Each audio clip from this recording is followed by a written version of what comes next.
Today we're going to meet the challenge of making a compound bend for the skirting, in this case on the back of the Naparima. We're using Caribbean mahogany on the deck and to make up the skirting as well. Here is the outside skirting, and it comes around, and then of course as it meets the stern we get a fairly compound bend. And to make that bend, if you try to bend a piece of wood, that's what you get. The thickness of the skirting is 4 inches and the width is 9 to 10 inches. So it's impossible to bend this. So what we're going to do is laminate a series of pieces around the stern, and to do this we cut a number of very thin strips, thinner the better. We're going to soak it and then put it on a foam. And here's the one we used, photocopied, stuck on a piece of plywood, and it makes a perfect form to bend the piece. The outer edge of the foam must measure the same distance as the inner edge of the piece we want to bend. Otherwise, we're going to end up making a bend skirting that is too wide for the actual model itself. We will wet it, clamp it, and then bend it using heat. The key to bending the piece is to make sure it's thin enough that it doesn't break, and you may have to experiment a little bit until you get it to hold the shape without breaking. Now we're going to bend them in place. The first thing we do is soak them for roughly about half an hour. Maybe that's a bit too much. And then we do a trial bend on the frame using heat and keeping pressure on the piece. Normally you try to support it at the back as you bend it through, but you can also just pull it very, very tight. And once it's thin enough, that's going to hold its shape. Once it's dried and it seems to be holding its shape, we then apply the glue and then repeat the process again of securing it in the center, bending it on the frame, and then applying heat for it to hold its shape. To help make sure that the piece is the same thickness, I actually use a pliers and make sure I pull everything together. And that helps with the cleanup when the piece is stuck and hard. Now we're going to leave that piece to dry. I would leave it for 3 hours. There's really no rush to it. And then from this we're going to cut the thin skirting pieces to match the skirting on the rest of the model. It's a few hours later and it's time to take the piece off. And you can see it's a nice tight fit.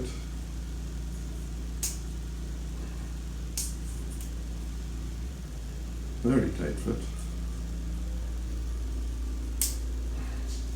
Got a little bit of glue that got off of it, but this is the most important part. We've got a perfect fit.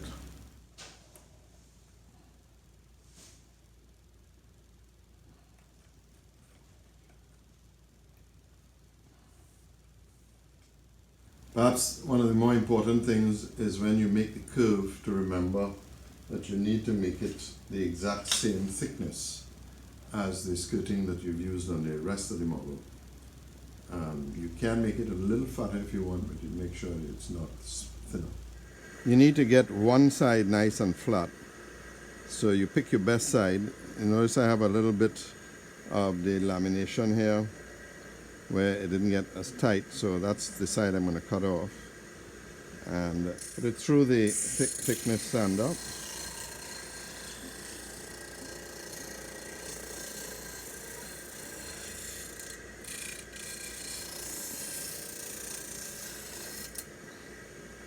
Get a nice clean surface, and now we put it on the table saw. We have set the saw a little thicker than the skirting that we had before, and we're going to pass the piece through the machine and cut.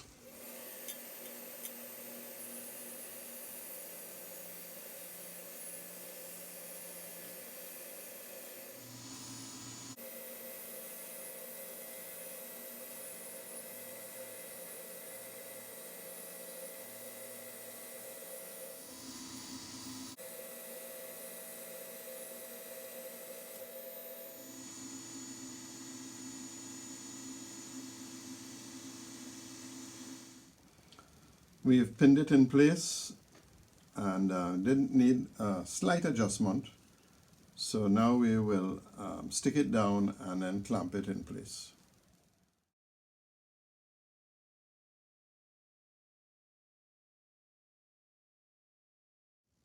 Now we just wait for it to dry and then we take it off and give you a look at the final completed piece. Very easy once you know the technique. When I think back when I first encountered my first set of planks to bend, it was so intimidating, and today, many years later, it's just such a routine manufacture of a piece.